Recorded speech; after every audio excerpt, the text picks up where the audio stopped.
언젠가라는 말을 절대 하지 마라. 무엇이 사람들을 과감하게 도전하지 못하도록 할까? 언젠가라는 말이 그러하다. 언젠가 나는 무엇을 할 거야? 언젠가 나는 이걸 할 거야. 언젠가 애들이 다 크고 나면, 빚을 다 갚으면 언젠가. 하지만 그 언젠가는 절대 오지 않는다.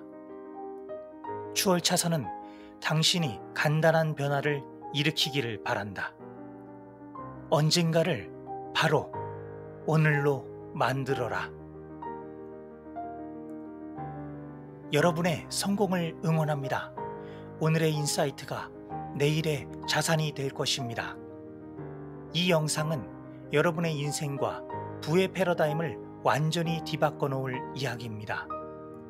오늘 우리는 MJ 드마코의 베스트셀러 부의 추월차선에서 저자의 생각과 부의 인사이트를 더해 여러분께 전해드리고자 합니다. 단언컨대 이 영상을 끝까지 본다면 여러분의 인생 패러다임은 완전히 달라질 것입니다.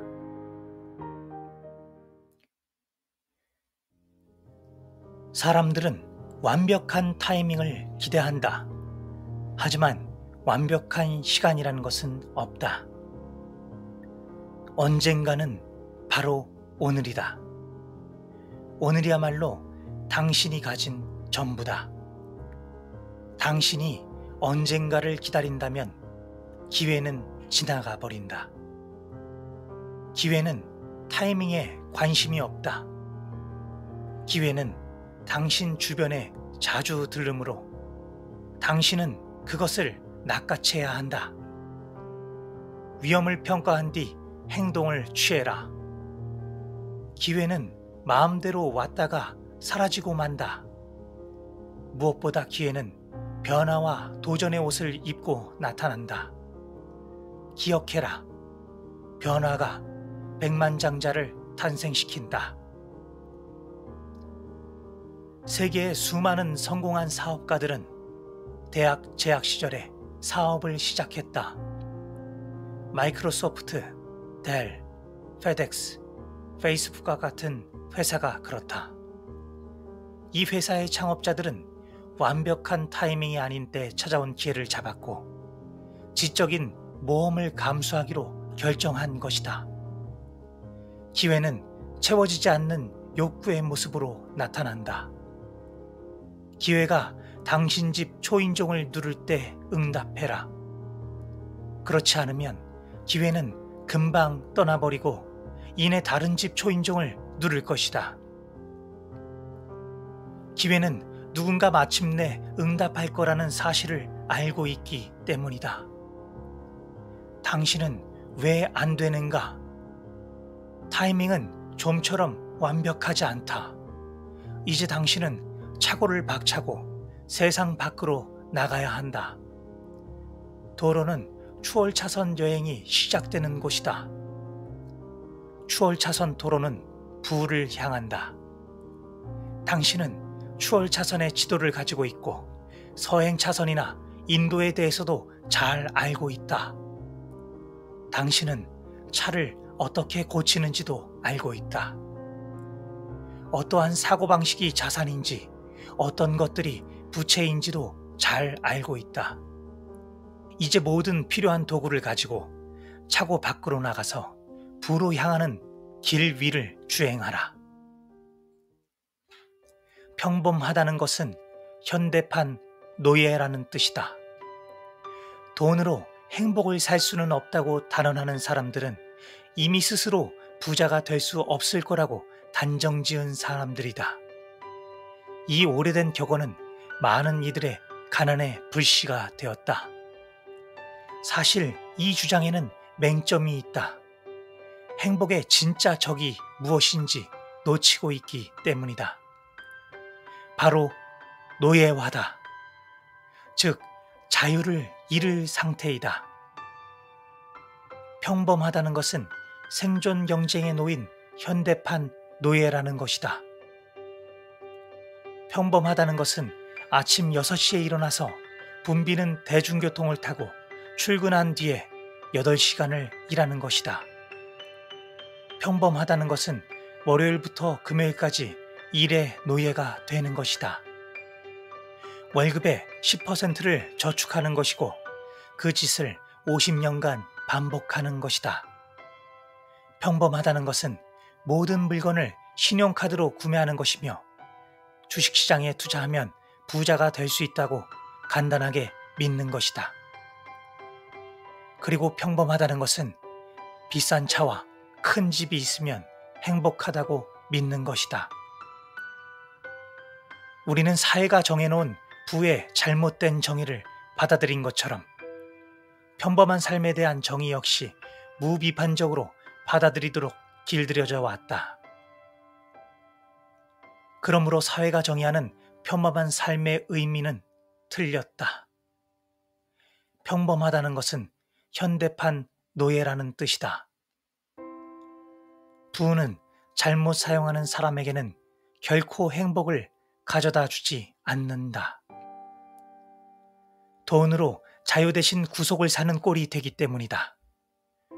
부와 행복은 같은 의미이다.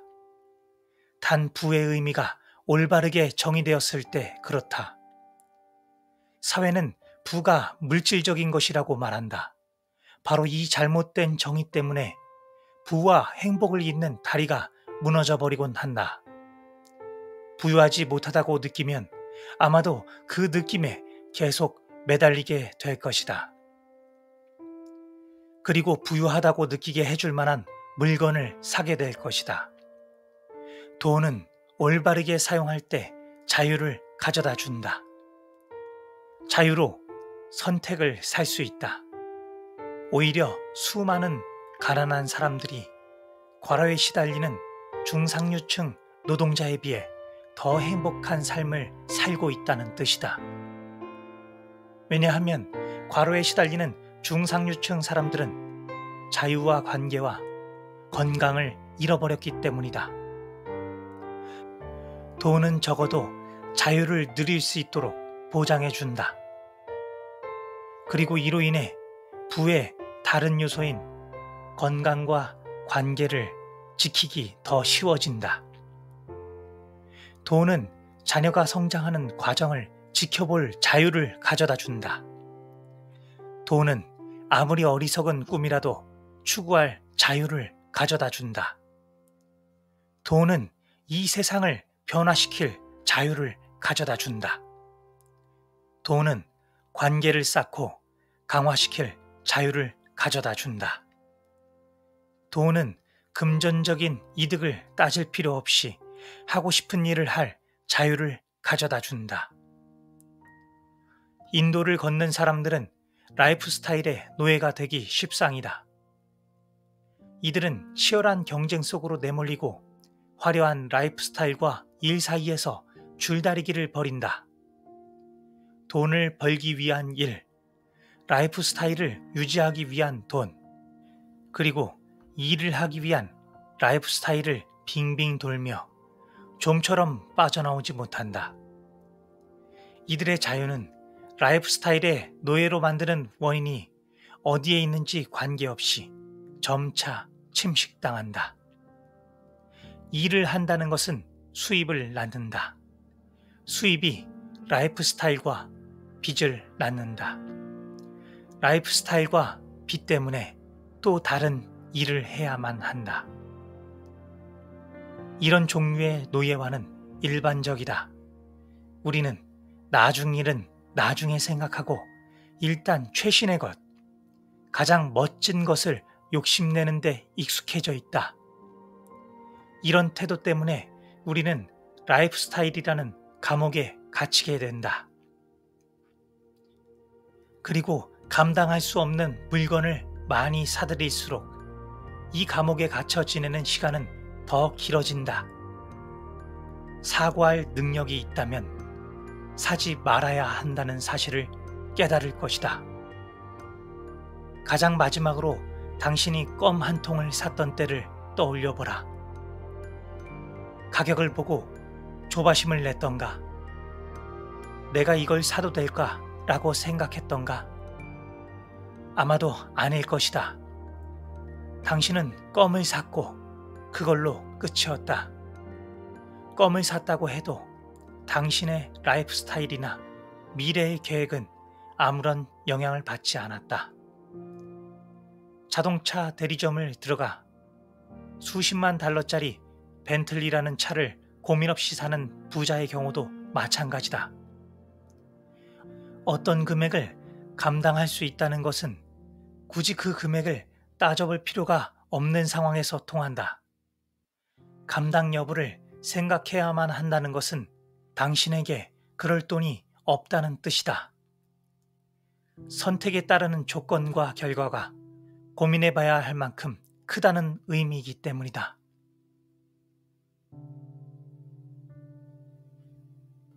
만약 보트를 한 척 사고 나서 그 금액을 감당할 수 있을지 고민하느라 머리가 빠질 것 같다면 당신은 그 보트를 살 여유가 없는 거다.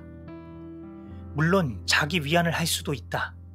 이번에 승진만 한다면, 집세를 올려달라고 하지만 않는다면, 이번 달에 내 주식이 10%만 오른다면, 나의 판매 실적이 2배로 오른다면, 내 아내가 취직만 한다면, 지금 들고 있는 보험을 해약만 한다면, 이렇게 스스로를 안심시키는 모든 말들은 당신이 그걸 살 형편이 안 된다는 경고다. 살 형편이 된다면 이런 부연 설명들은 애초에 붙지 않는다. 스스로를 속일 수는 있지만 결과를 속일 수는 없다. 그럼 감당할 능력이 되는지 아닌지 어떻게 알 수 있을까? 당신이 원하는 물건을 현금으로 살 수 있고 앞으로 상황이 어떻게 변하느냐와 관계없이 지출로 인해 라이프 스타일에 영향을 받지 않을 수 있다면 감당할 능력이 되는 것이다. 그러니까 보트를 한 대 사고 싶다면 현금으로 지불할 수 있고 예기치 못한 어려움에 부딪히더라도 아무렇지 않게 지나갈 수 있을 경우에만 살아. 언젠가 마음껏 즐기며 살아도 괜찮은 시기와 장소에 도달하게 될 것이다. 사람들은 매일같이 즉각적인 만족이라는 미끼의 유혹을 받는다. 부를 가로막는 것이 무엇인지 알고 어떤 행동으로 인해 그것이 당신의 인생으로 침투해 들어오는지도 알아야 한다. 당신이 원하는 수준의 호화로운 생활을 감당할 수 있을 때까지 기다려라. 그리고 추월차선을 타게 되면 그 날은 머지않아 찾아올 것이다. 먼저 중요한 사실부터 인정해야 합니다. 우리는 지금까지 부를 느리게 모으는 것으로만 배웠습니다. 학교에서도 가정에서도 성실히 일하고 저축하라라는 말만 들었습니다. 그러나 드마코는 단호하게 말합니다. 부는 느리게 쌓이는 것이 아니라 올바른 시스템과 전략을 통해 폭발적으로 이루어질 수 있다. 여기서부터 이미 관점이 완전히 달라집니다. 여러분, 부는 단순히 월급을 모으거나 시간을 투자하는 것이 아닙니다. 부는 선택한 길, 즉 차선에 따라 속도와 폭발력이 달라집니다. 드마코가 말하는 부의 차선은 3가지로 나뉩니다. 첫 번째는 인도입니다. 대부분의 사람이 이 차선에 서 있습니다. 월급을 받고 소비하고 빚을 지고 언제나 돈에 쫓깁니다. 둘째, 서행 차선입니다. 조금 더 빠른 속도를 내지만 결국 시간과 노력에 의존합니다. 이 차선의 사람들은 느리게 부자가 되거나 평생 부를 온전히 느끼지 못합니다. 셋째, 추월 차선입니다. 돈과 시간을 동시에 지배하며 폭발적 수익과 자유를 얻는 사람들의 길입니다. 여러분, 대부분의 사람들은 인도에 서서 평생을 낭비합니다.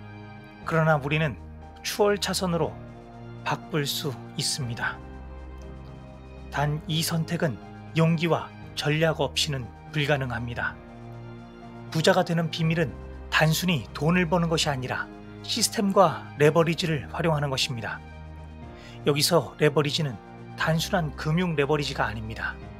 시간, 시스템, 사람, 기술, 이 모든 것을 활용하는 힘입니다. 즉, 여러분이 직접 일하지 않아도 돈이 스스로 움직이는 구조를 만드는 것이 핵심입니다. 인도를 걷는 사람은 자신의 노동력으로 돈을 벌지만 한계가 있습니다. 서행 차선은 속도를 조금 올리지만 결국 체력과 시간이 한계입니다. 반면 추월 차선은 시스템과 레버리지를 통해 노동력의 한계를 뛰어넘습니다. 돈이 스스로 불어나게 하는 구조를 만드는 사람만이 부의 폭발을 경험합니다. 단순히 직장을 다니는 것이 아니라 자신이 주체가 되어 돈이 스스로 움직이는 구조를 만듭니다. 레버리지를 활용해 사람, 기술, 인터넷, 투자 모든 수단을 통해 자신이 직접 하지 않아도 돈이 불어나도록 합니다. 작은 수익에 집착하지 않고 시스템을 확장해 폭발적 결과를 목표로 합니다. 시간을 낭비하지 않고 빠른 실행과 학습을 통해 부를 앞당깁니다. 감정과 소비 욕망을 관리하여 시스템을 흔들지 않도록 합니다. 한 사람은 평생 월급만 받고 저축했습니다. 20년 후 그는 겨우 작은 자산을 모았습니다. 또 다른 사람은 작은 온라인 사업을 시작하고 자동화 시스템과 레버리지를 활용했습니다. 5년 만에 그의 자산은 첫 번째 사람의 20년치를 넘어섰습니다. 여기서 중요한 포인트는 속도와 시스템이 부를 결정한다는 사실입니다. 부의 속도는 시스템과 선택에 달려 있습니다. 내가 어떤 시스템을 갖추고 또 어떤 선택을 하느냐가 앞으로의 부의 속도를 결정합니다. 나는 오늘 어떤 시스템을 만들고 있는가? 내 시간과 돈을 어디에 레버리지하고 있는가? 내가 제공하는 가치는 얼마나 확장되고 있는가? 이 질문에 답할 수 있다면 여러분은 이미 부의 추월 차선으로 진입할 준비가 된 사람입니다.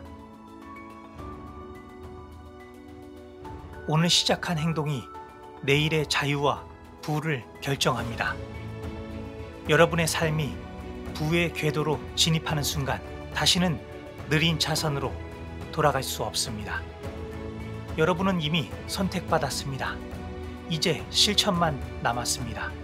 시스템과 레버리지를 존중하고 가치 창출에 몰두하면 돈은 반드시 여러분 곁에 머물며 여러분을 자유롭게 만들어 줄 것입니다.